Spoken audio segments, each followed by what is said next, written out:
વલસાડમાં છેલ્લા 24 કલાકમાં 7 ઇંચ જેટલો વરસાદ ખાબકતા જનજીવન સંપૂર્ણપણે ખોરવાઈ ગયું છે,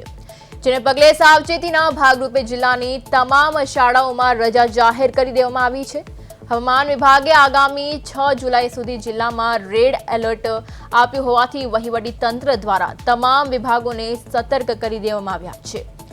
વરસાદના કારણે નીચાણવાળા વિસ્તારોમાં પાણી ભરાઈ ગયા છે અને સલામતીના ભાગરૂપે જિલ્લાના 27 મુખ્ય રસ્તાઓ બંધ કરવાની ફરજ પડી છે। સ્થિતિનું ગંભીરતાથી મોનિટરિંગ કરી રહેલા વલસાડના સાંસદ ધવલ પટેલે ડિઝાસ્ટર અને વહીવટી તંત્ર સાથે સતત સંપર્ક સાધી રેસ્ક્યુ કામગીરી ત્વરિત થાય તે માટે સૂચનાઓ આપી છે। કોઈપણ આકસ્મિક પરિસ્થિતિને પહોંચી વળવા માટે એનડીઆરએફ અને એસડીઆરએફની ટીમોને તૈનાત કરવામાં આવ્યા છે અને તંત્ર કોઈપણ સ્થિતિનો સામનો કરવા સંપૂર્ણ સજ્જ હોવાનો દાવો કરી રહ્યો છે, કારણ કે ચોક્કસપણે જેવી રીતે વલસાડમાં 7 ઇંચ વરસાદે તબાહી મચાવી છે, ત્યારે જિલ્લામાં 6 તારીખ સુધી રેડ એલર્ટ જાહેર કરવામાં આવ્યું છે, ત્યારે તમામ શાળાઓમાં પણ રજા જાહેર કરી દેવામાં આવ્યા છે। ત્યારે સાંસદ ધવલ પટેલનું સતત મોનિટરિંગ ચાલુ છે, ત્યારે સલામતી માટે 27 રસ્તાઓ બંધ કરી દેવામાં આવ્યા છે, જેથી કરીને કોઈ દુર્ઘટના ન સર્જાય, કારણ કે આપ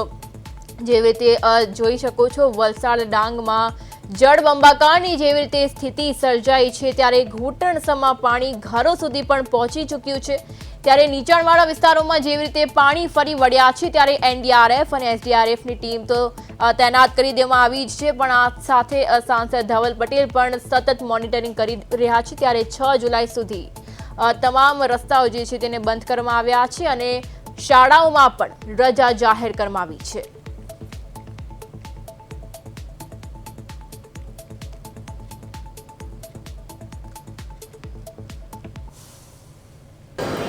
દક્ષિણ ગુજરાતમાં જે રીતે વરસાદની ધમાકેદાર બેટિંગ છે તે શરૂ થઈ છે, પરંતુ વલસાડમાં જે રીતે 2 કલાકમાં 6 ઇંચ જેટલો જે વરસાદ ખાબક્યો છે અને જેની જનજીવન ઉપર સીધી અસર પડી છે, ત્યારે આપણી સાથે સાંસદ ધવલ પટેલ છે, તેમની સાથે વાત કરીશું। ધવલભાઈ, શું કહેશો, જે પ્રકારેનો વરસાદની વલસાડમાં જે રીતે અનરાધાર પડ્યો છે, કઈ રીતની વહીવટી પ્રક્રિયા?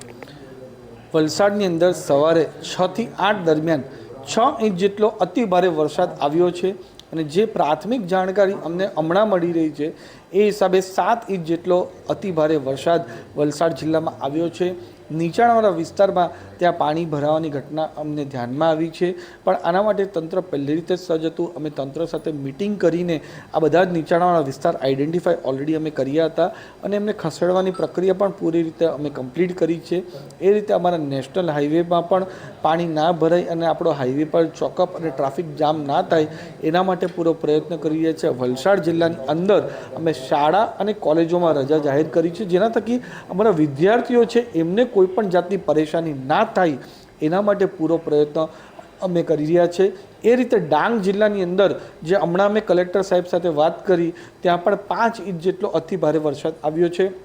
પૂરેપૂરો આદિવાસી વિસ્તાર છે, જંગલ વિસ્તાર છે, તો ત્યાં પણ શાળા અને કોલેજોમાં રજા જાહેર કરી દીધી છે અને ખાસ કરીને ડાંગ, નવસારીમાં અમારું ચીખલી, વાંસદા, ખેરગામ અને સાથે સાથે અમારું ધરમપુર, કપરાડા આ વિસ્તારની અંદર જે લો લાઇન એરિયા છે, જ્યાં અમારા કોઝવે ડુબાવ પુલ હોય છે, જે નીચાણવાળા વિસ્તારમાં હોય છે, એમાં અમે પહેલાંથી જ આ રીતના રસ્તાઓ આઈડેન્ટિફાઈ કરી લીધા છે, જેના થકી જો અતિ ભારે વરસાદ આવે અને પાણી રસ્તાના ઉપરથી જાય તો અમારા લોકો ના ફસાય એના માટે આ બધા જ રસ્તાઓ પર અમે ધ્યાન કપરાડા, ધરમપુર, ડાંગ જિલ્લાની અંદર અમારું ડોન હિલ્સ,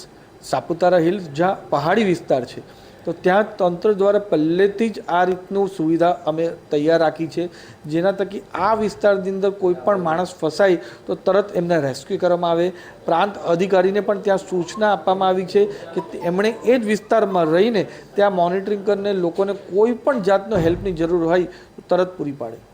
બિલકુલ, તો હતા સાંસદ વલસાડના ધવલ પટેલ, અને તેમણે જે રીતે કહ્યું કે વહીવટી પ્રક્રિયા સંપૂર્ણ રીતે, એટલે કે વરસાદ જે અનરાધાર વરસ્યો છે, પરંતુ વહીવટી પ્રક્રિયા ખાસ કરીને શાળા કોલેજોમાં જ્યારે રજા પણ જાહેર કરાય છે, પરંતુ તંત્ર દ્વારા એટલે કલેક્ટર સહિતનું મોનિટરિંગ છે તે સતત કરવામાં આવી રહ્યું છે અને લોકોને કોઈ મુશ્કેલી ન પડે અથવા તો રેસ્ક્યુ કરવાની તમામ જે તૈયારી અથવા તો જે રીતે લોકોને સલામત સ્થળે ખસેડવાની કામગીરી છે તે કરવામાં આવી છે। કેમેરામેન અજય કુમાર સાથે અરવિંદ રાઠોડ, પ્રદેશ 24 ગુજરાતી, સુરત।